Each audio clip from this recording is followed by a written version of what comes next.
Bienvenidos a Una Semana en el Mundo, el programa de France 24, donde intentamos entender lo que pasa en nuestros días. En esta ocasión nos preguntamos si la guerra en Ucrania puede terminar muy pronto, tal y como declara Donald Trump.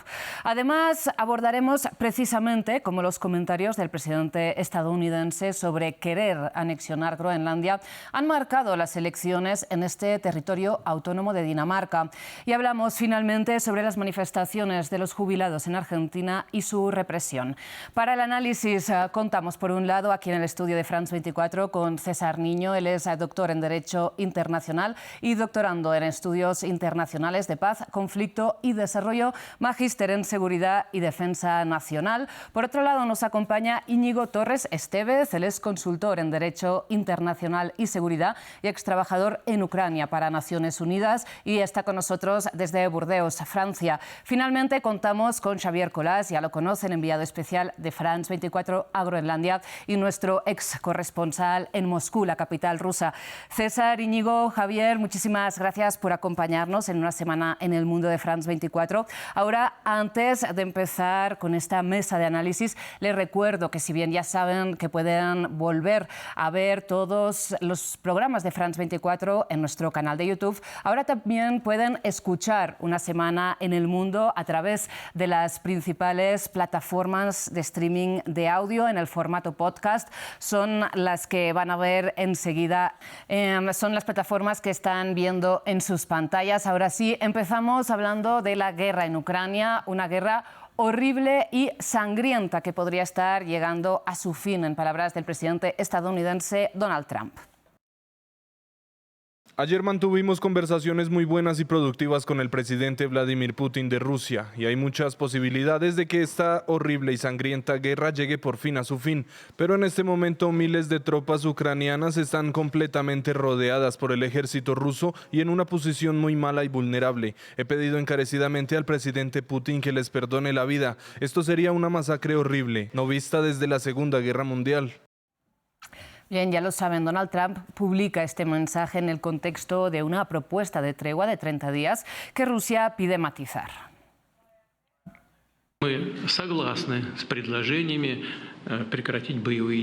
Estamos de acuerdo con las propuestas para detener las hostilidades, pero partimos del hecho de que este cese al fuego debe ser tal que conduzca a una paz duradera y elimine las raíces originales de esta crisis.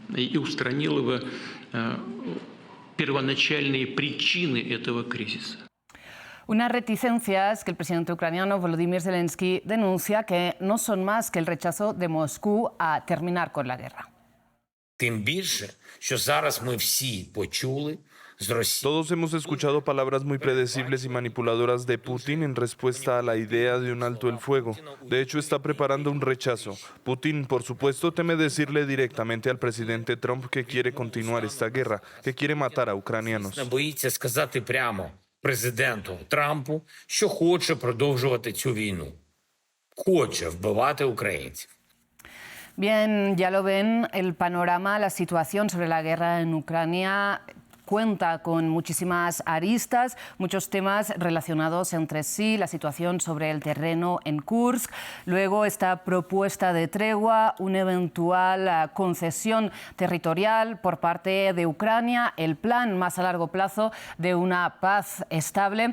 Bien, antes de ir desgranando un poco todas estas cuestiones, les propongo que empecemos hablando de la situación precisamente militar en Kursk, en esta región rusa que fue asaltada por sorpresa en agosto de 2024 por las fuerzas ucranianas. Y ahora mismo la situación se presenta como, en cierta medida, confusa, porque ya lo escuchaban, Donald Trump pide al ejército ruso que perdone la vida a los soldados ucranianos que se encontrarían, según el presidente estadounidense, rodeados en esta zona. El presidente ruso Vladimir Putin dice que los soldados ucranianos deberían rendirse, mientras que el Estado Mayor de Ucrania niega que sus tropas estén cercadas en estos momentos y que, de hecho, se habrían retirado de alguno de esos territorios. Xavier Colás, empiezo contigo para preguntarte si tienes alguna claridad sobre lo que sería la situación en estos momentos en Kursk. Bueno, lo que ha ocurrido en Kursk en realidad se parece a lo que ha ocurrido en otros momentos de la guerra. Las tropas ucranianas se han retirado ante el riesgo, bajo amenaza de ser rodeadas, y en algunos casos han sufrido pérdidas y también han sufrido pérdidas de equipo. Sin embargo, la realidad es que el grueso de esas tropas han conseguido evitar el cerco. No están ahora mismo cercadas, aunque es verdad que, igual que ha ocurrido en otros casos, se han retirado demasiado tarde, y eso ha hecho que tengan que abandonar parte del equipo. Como decías, sí, desde agosto del año pasado han estado tratando de sostener, de mantener determinadas posiciones, y ahora no todas, pero sí, yo creo que algunas de las más importantes las han tenido que abandonar precisamente bajo esa amenaza de cerco. La amenaza de cerco se ha producido porque Rusia ha destinado por fin más y mejores tropas para combatir a los ucranianos en su propio territorio. Recordemos que al principio, cuando tomaron parcialmente esa región de Kursk, los rusos enviaron en un primer momento a hombres que habían sido movilizados recientemente, reclutas, etc. Claro, porque precisamente, como señala Xavier, Ucrania lo que pretendía con el control de esta región rusa era básicamente tener una carta de intercambio en una eventual negociación sobre concesiones territoriales. Veamos, según el mapa que actualiza diariamente el Instituto para los Estudios de la Guerra, con sede en Estados Unidos, en Washington, sobre cuál sería la situación en el terreno a fecha de 12 de marzo. Ahí estamos viendo un mapa que muestra con bastante claridad el control territorial ruso sobre las fronteras internacionalmente reconocidas como Ucrania. Es el control territorial de aproximadamente un 20% del territorio ucraniano. Veamos ahora a continuación, para poder entrar en la discusión sobre cómo podría darse una eventual concesión de territorios, lo que controla el ejército ucraniano en esta región rusa de Kursk. Bien, ahí lo tienen en sus pantallas. Ahora, puestos estos mapas sobre la mesa de análisis, les pregunto, si Rusia recupera militarmente esta región de Kursk, ¿con qué podría negociar eventualmente Ucrania, Íñigo? Hola, buenas tardes. Bueno, es un escenario supremamente complicado y grave. Rusia no se ha movido de sus objetivos porque no tiene ningún incentivo para detener la invasión, y Ucrania ha tenido que ceder ya de entrada, incluso antes de sentarse en la mesa de negociaciones, ha tenido que ceder muchas de esas cartas de las que hablabas y muchas de las posiciones porque Trump se lo ha exigido. Estamos en una situación en que Ucrania ya tiene muy poco margen de maniobra, y la propia existencia del país pues está en cuestión. Por eso Zelensky reclama que se garantice, cualquiera que sea el acuerdo, que se garanticen medidas de seguridad que permita evitar que en el futuro de nuevo sea violada la soberanía de Ucrania. Pero el cambio, como estabas diciendo, no se está produciendo ni en Moscú ni en Kiev, donde las posiciones permanecen igual desde hace muchos años. El cambio se ha producido en Estados Unidos. El foco está en Washington. Está Trump asumiendo un riesgo muy alto al desmantelar el orden global, digamos, que fundamentó su propio bienestar y la paz y la seguridad en Europa. Y eso lo está haciendo ya está sucediendo en todas sus dimensiones. La primera dimensión es hundir a Ucrania, porque parece que está exigiendo condiciones de capitulación que son incompatibles con la paz, son incompatibles desde luego con la seguridad y con la soberanía de Ucrania y de Europa. Y la segunda consiste en resucitar a Rusia, que está cediendo el dominio que esta reclama, aparece en Europa y en el propio Sahel, premiando a Putin por su agresión. Por lo tanto, Ucrania se encuentra en una situación muy, muy, muy complicada, en la que finalmente Europa va a ser el actor que pueda reforzar la posición de Zelensky en las próximas semanas. Por eso Zelensky es posible que quiera ganar tiempo con la tregua. Hay varios factores, digamos, brotes verdes, ¿no? La llegada de Merz, que tiene un discurso y desde luego unas cartas mucho más relevantes que las que tenía Scholz en Alemania, parece que Europa empieza a salir de su letargo y está superando el marco de los 27 miembros de la Unión Europea y alargando su coalición con otros países como Canadá, como Reino Unido, como los países nórdicos y Noruega. Y creo que también Zelensky lo que está buscando, intentando, es erosionar la política de Trump de buscar alianzas con Rusia. Trump quiere darse mucha prisa en ese proceso, pero es posible que choque contra las realidades políticas y la propia tradición liberal americana de del último siglo, que va contra natura, que va en contra de lo que Trump está proponiendo. Zelensky espera, quizás con demasiado optimismo, que Trump cambie de posición, se dé cuenta de que la alianza con Rusia erosiona a la Unión Europea y eso sea problemático para Trump. Pero tendrán que negociar bien con Europa para que la tregua no se convierta en una trampa para Ucrania made in the USA y que no se convierta la tregua en un conflicto congelado. Eso sería muy malo para Ucrania. Puntualmente, Íñigo, en pocas palabras, antes de darle la palabra a César, que todavía no ha intervenido, ¿cuál sería esta trampa exactamente de la que usted habla? La trampa sería que el conflicto se prolongara, estuviéramos en un Minsk II, digamos, ¿no? Que existiera una línea de frente de 1.200 kilómetros donde no hubiera una paz y donde Ucrania no pudiera progresar desde el punto de vista económico porque no habría garantías para que los inversores pudieran hacer crecer Ucrania. Desde el punto de vista de las instituciones, Ucrania no podría tomar la ruta del acceso a la Unión Europea si continúa con una línea de frente de 1.200 kilómetros todavía sin aclarar y una soberanía todavía que no es clara. Y desde el punto de vista, lo más importante es desde el punto de vista de la población ucraniana, que si ellos no tienen una percepción de que va a haber unas garantías de seguridad, Ucrania se convierte en un país de no futuro. No recordemos que hay 5 millones de refugiados, 4 o 5 millones de refugiados en Europa. Si ellos no regresan a Ucrania, Ucrania se va a tener que confrontar con un desastre demográfico porque es muy posible. Yo he hablado recientemente, hace unos días que he estado en Kiev y en Kharkiv, con muchos ucranianos que decían, tan pronto se levante la ley marcial, yo me voy a tener que ir del país porque no veo que Putin vaya a pararse en la línea de frente y por lo tanto Ucrania se convertiría en un país de no futuro y habría millones de personas o cientos de miles de personas que se irían de Ucrania y recordemos que el ejército ucraniano está compuesto fundamentalmente por esos hombres que no pueden salir del país actualmente. Sí. Volviendo, gracias por la explicación, Íñigo. Antes de continuar ampliando la mirada, volvamos un momento al corto plazo y a esta propuesta de tregua que, según señala Íñigo, Zelensky podría estar utilizando para ganar tiempo mientras logra rearmarse con sus socios alternativos a Estados Unidos.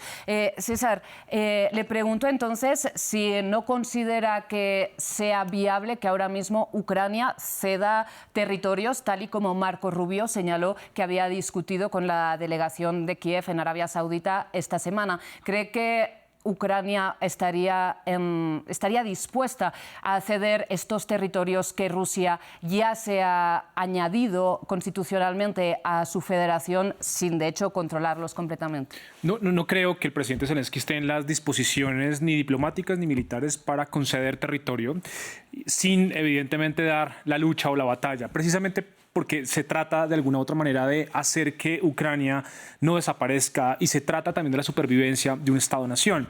Estamos viendo que está en riesgo de alguna u otra forma un Estado que puede estar perdiendo su nación y al mismo tiempo puede estar perdiendo su Estado. Lo que me temo y lo que, digamos, de alguna u otra manera con mis colegas que están opinando al respecto también es que podría estar presentándose una configuración muy peligrosa de lo que podríamos entender que quién cumple el acuerdo. Nada nos garantiza tampoco que Putin lo cumpla. Estamos viendo que es un autócrata, es un líder de un país que efectivamente tiene una propuesta de canibalizar el territorio que le es vecino y asimismo cuando hablamos de Putin, los autócratas no conocen de reglas de juego. Luego nada nos garantiza que un acuerdo, que una tregua o que una suerte de pacto entre las las potencias, pues por supuesto se ha violado por Vladimir Putin en cualquier momento. La pregunta es, ¿cuál es la noción de victoria de Vladimir Putin? Exacto. Y esa es, digamos que la dinámica. Yo creo que la noción de victoria de Vladimir Putin es la desaparición de Ucrania.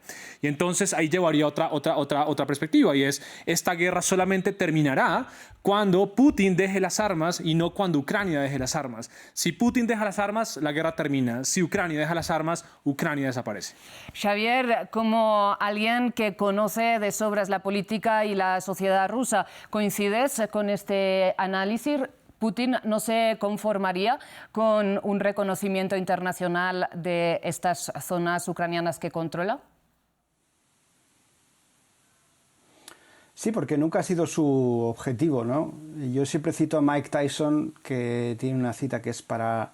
Dice, todos tenemos un plan hasta que nos dan un puñetazo en la boca. Entonces, si vamos al momento anterior al que Putin recibió su puñetazo en la boca, que fue cuando no consiguió tomar Kiev, en ese momento no estaba sobre la mesa ningún tipo de anexión. Simplemente el plan era avanzar hacia la capital ucraniana, detener o matar a Zelensky, instalar un gobierno títere, desmontar la estructura actual de las autoridades ucranianas y convertirlo en un satélite como cree Putin que deben ser los territorios que rodean a Rusia. Sí. Y el mejor ejemplo es precisamente Bielorrusia. Bielorrusia tiene a un presidente obediente que es impopular, pero que gobierna indefinidamente gracias a la coerción.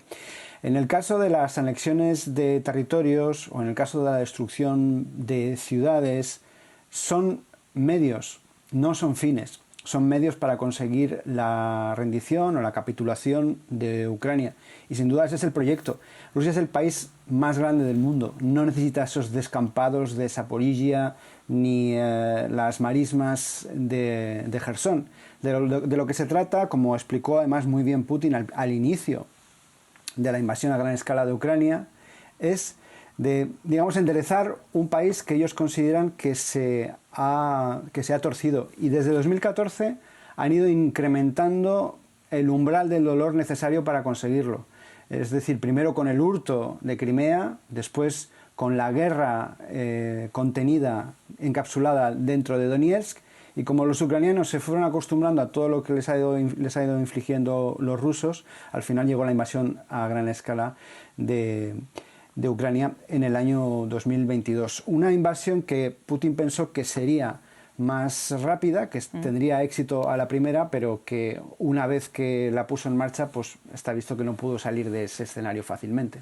Xavier, y el G7 amenaza a Putin, sin embargo, con nuevas sanciones si no acepta esta tregua de 30 días. Putin se puede permitir nuevas sanciones. ¿Cambiaría en algo la opinión de la población rusa con estas nuevas medidas económicas? ¿Le importa al presidente ruso? Bueno, lo primero que hay que tener en cuenta es que la gran parte de las sanciones que se podían poner ya se han puesto. Y es muy revelador que Trump esté haciendo concesiones antes de sentarse a la mesa de negociación de OTAN. No, las fronteras de antes tampoco se pueden mantener, etcétera.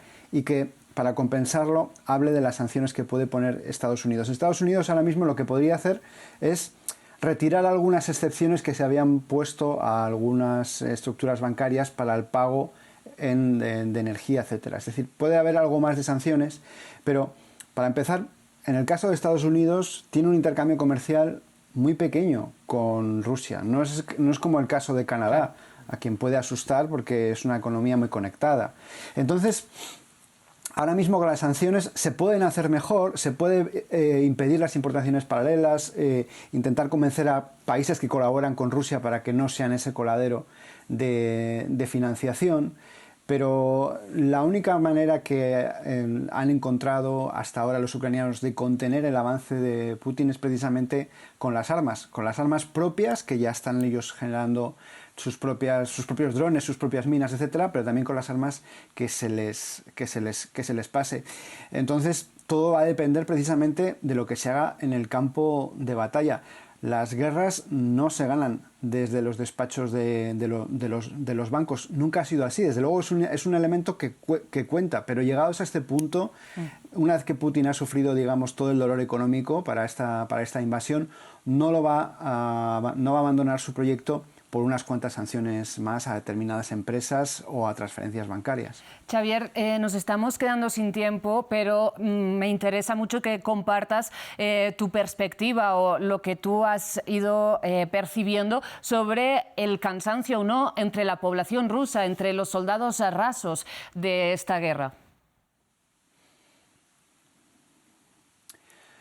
Hay cansancio y hay descontento en algunos sectores del frente, pero y en lo que se refiere a la población rusa, los rusos no esperaban esta guerra, gran parte de ellos no la deseaban, pero también es cierto que hay muchos rusos que, aunque no la deseaban, ahora tampoco quieren que su país la pierda. Por eso, de alguna manera, están dispuestos o a apoyar al gobierno o por lo menos a callarse. Es verdad que Putin no ha instalado una economía de guerra, sino que más bien al revés, ha convertido la guerra en la economía del país. Entonces Putin va a tener difícil desenchufarse de esta guerra, incluso aunque consiga la mayor parte de sus objetivos.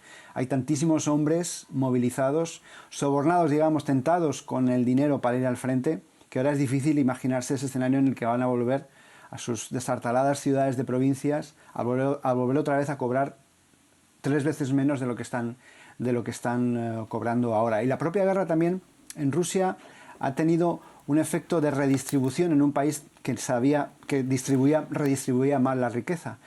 Parte de la riqueza que estaba concentrada en la capital se ha empezado a ir a las provincias porque ahí están en muchos casos las fábricas de armamento y munición. Y también una redistribución en la élite, en Moscú, porque como se han marchado empresas occidentales, ha habido sectores de la oligarquía que no estaban tan bien colocados, que ahora han tenido su parte del botín y no creo que la quieran devolver.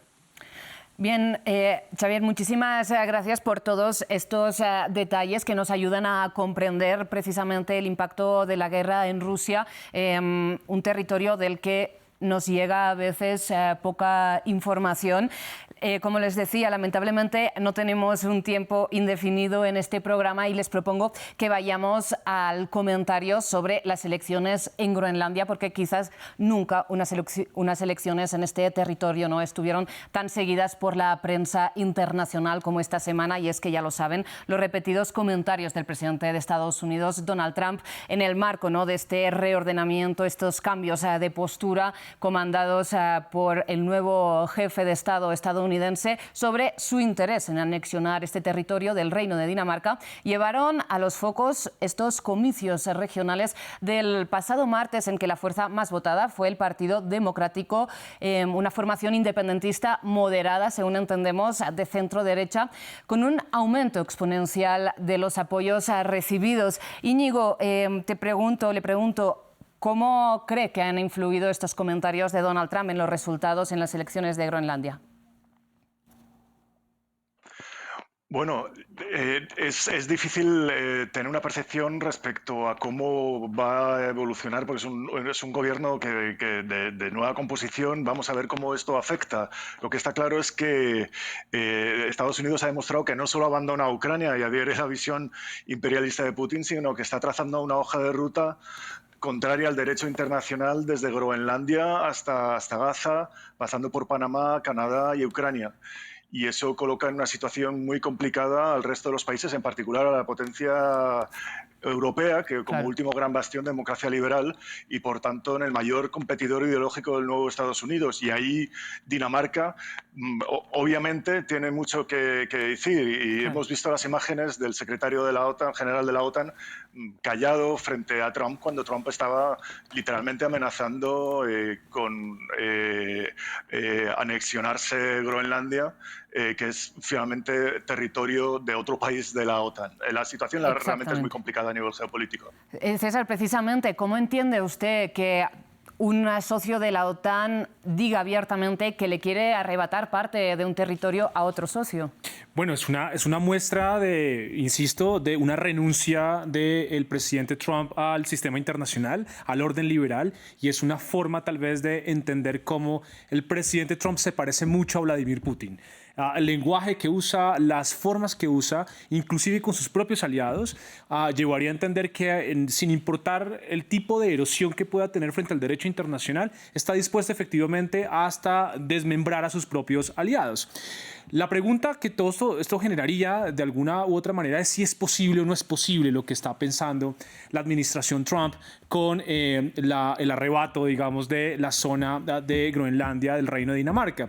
Habría que entender varias cosas. La primera es que Groenlandia, si bien es una zona autónoma un poco más independiente con estas elecciones, como bien lo introduces, también es verdad que la política exterior y la política de defensa de Groenlandia depende evidentemente del Reino de Dinamarca. Y esto generará de alguna manera unas implicaciones tácticas, estratégicas, políticas, incluso económicas. A Trump no le preocupa ningún tipo de sanciones porque evidentemente el sistema internacional le aprieta, le tranca la irrigación de la sangre, ¿no? Y efectivamente producirá de alguna u otra manera unos efectos bastante peligrosos en la alianza transatlántica. Seguramente esto será un trabajo de diplomáticos, más que de militares, porque de alguna u otra forma Trump ha propuesto no tanto invadir Groenlandia, sino anexárselo como una suerte de compra. Y esto, digamos que si lo vemos en perspectiva un poco más geopolítica, no tiene tanto que ver como lo que ha dicho el presidente Trump públicamente, que se trata de una zona rica en recursos naturales y que se encarga tal vez de una zona de pasos marítimos, sino más bien tiene que ver con unos pasos obligados de corredores estratégicos de posibles misiles intercontinentales que pudiera transitar de una manera muy rápida en caso de una confrontación a mayor escala entre las potencias mundiales. Xavier, ¿cómo has percibido tú el sentir entre la población en Groenlandia cuando están, pues eso, en el foco del deseo de Donald Trump? Bueno, yo estos días que he estado en Groenlandia, la verdad es que no he encontrado a nadie que quiera formar parte de Estados Unidos. Y de hecho, algunos groenlandeses sí que se han tomado las palabras de Trump como una falta de respeto hacia ellos. Hay que tener en cuenta además que es un territorio cada vez más celoso de sus tradiciones, que precisamente las cuitas coloniales que tiene con Dinamarca van precisamente en ese sentido, en que sienten que no han sido siempre tratados con respeto y que a veces han sido presentados como un gasto, cuando en realidad parte de sus recursos fueron aprovechados por Copenhague, ¿no? Lo que sí que ocurre, uno de los problemas que yo he detectado en Groenlandia, es que primero hay una idea independentista bastante extendida. Los matices a la hora de votar a un partido u otro es la urgencia o la radicalidad con la que se quiere, es decir, el cuándo se va a avanzar hacia esa independencia. Hay gente que la quiere mañana, hay gente que la quiere, por alguna manera, pasado mañana, ¿no? En las elecciones del martes ha ganado la opción más prudente. Ha ganado, digamos, un partido pro negocios que dice, bueno, independencia sí, pero cuando estemos listos vamos a hacer cuentas, porque hay que recordar que Groenlandia recibe más o menos la mitad de su presupuesto ahora mismo de Dinamarca y la otra mitad sería la pesca, y entre medias hay sitio para algunas cosas, ¿no? Pero no pueden desenchufarse de Dinamarca tan rápidamente, ¿no?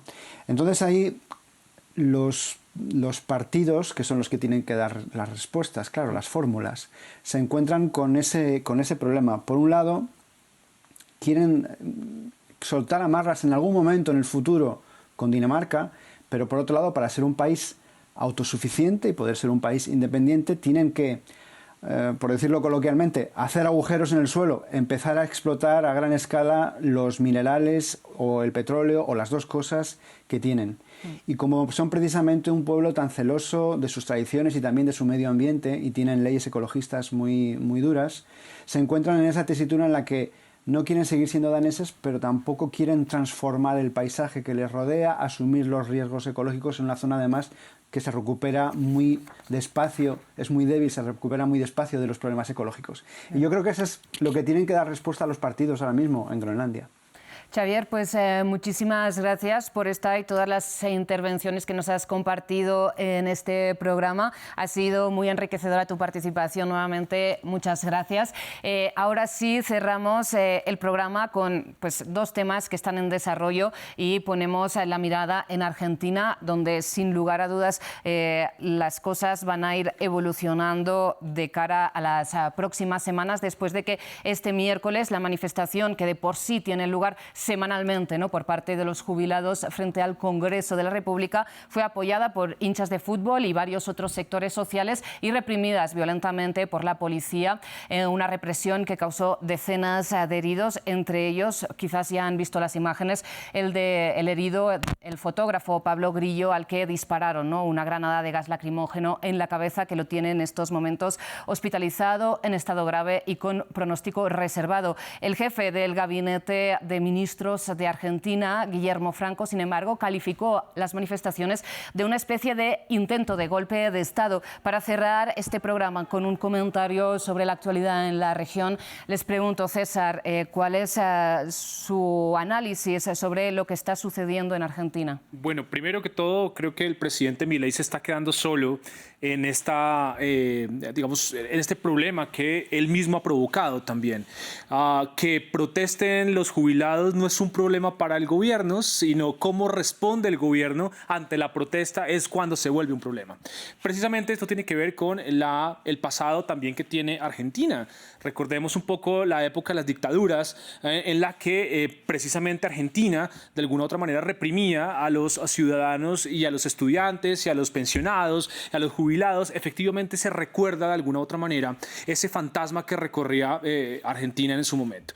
La lectura que podemos dar frente a esto no solamente es que se está quedando solo el presidente Milei, sino también es que ha tomado una actitud lo suficientemente violenta frente a la población, donde la población civil y los actores sociales, incluyendo los hinchas de equipos de fútbol, pues rodean efectivamente los mínimos vitales que tienen que ver con las asignaciones salariales a los jubilados y a sus pensiones.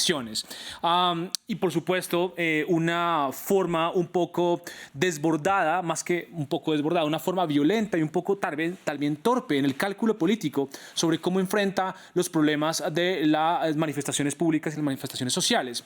El gran problema de todo esto es que las democracias se miden, entre otras, en cómo los gobiernos enfrentan los problemas de manifestación social, que son de alguna u otra manera las antítesis de la forma como gobiernan estos líderes políticos contemporáneos. Íñigo, le traslado la palabra. No sé si usted está de acuerdo con el hecho de que el presidente de Argentina, Javier Milei, se está quedando solo.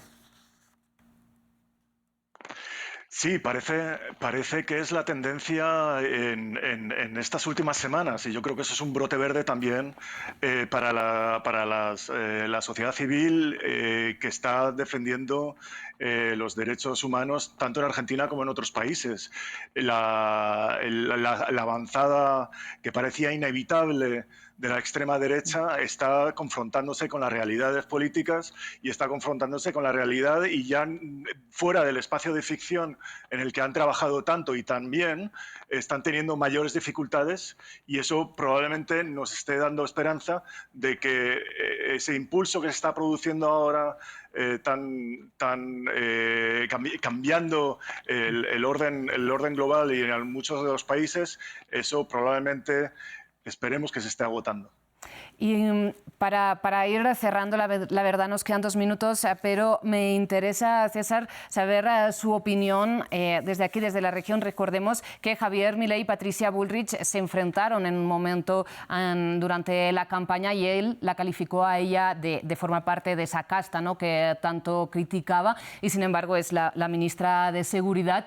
¿Cómo valora las acciones de Patricia Bullrich dentro de este gobierno de Javier Milei? Bueno, recordemos que también la política de seguridad no solamente depende del presidente de turno, sino también de la cúpula y del gabinete que esté administrando la seguridad. La ministra en esta oportunidad creo que ha pisado bastante en falso, precisamente porque ha autorizado que se violen derechos humanos, ¿no? Y esa violación de derechos humanos repercute, sin duda alguna, en las imágenes que vemos, y no solamente en las imágenes que vemos, sino en la viralidad de las imágenes, cómo empieza a recorrer no solamente las redes sociales, sino la prensa internacional. Luego, la responsabilidad política e inclusive penal podría ser no solamente el presidente Milei, sino de la ministra.